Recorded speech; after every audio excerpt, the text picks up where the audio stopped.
Avant la mi-journée, c'est la queue pour s'inscrire.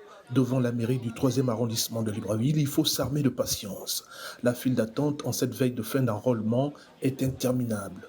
Gaël en est témoin, lui qui est venu ici pour superviser les inscriptions des membres de son association. Par rapport aux personnes que j'ai emmenées, au niveau de le basculement, vraiment, de ce côté ça va, mais dans l'enrôlement c'est vraiment lent. Il y a plusieurs jeunes qui veulent se faire enrôler et ça va vraiment lentement.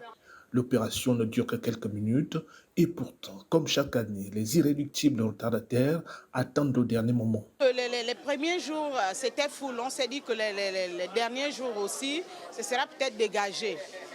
Mais il y a toujours du monde. S'il y a prolongement, ce serait une bienvenue pour tous. Parce qu'il y a beaucoup de gens aussi qui ne sont pas encore arrivés pour vérifier ou qui ne sont pas encore rassurés par rapport à leur nom sur la liste électorale. Un peu partout dans la ville, les bureaux municipaux sont pleins.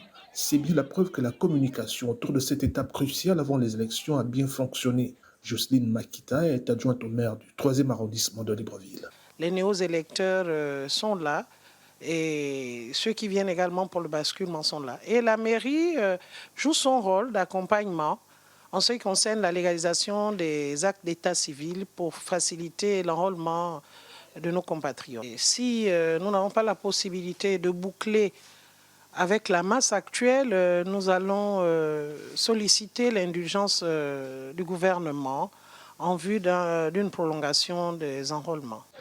La fin de cette séquence de révision des listes électorales s'ouvre sur une période de réclamation de 3 jours. Au-delà de celle-ci, il appartient au ministère de l'Intérieur d'accorder un délai supplémentaire ou non aux non-inscrits.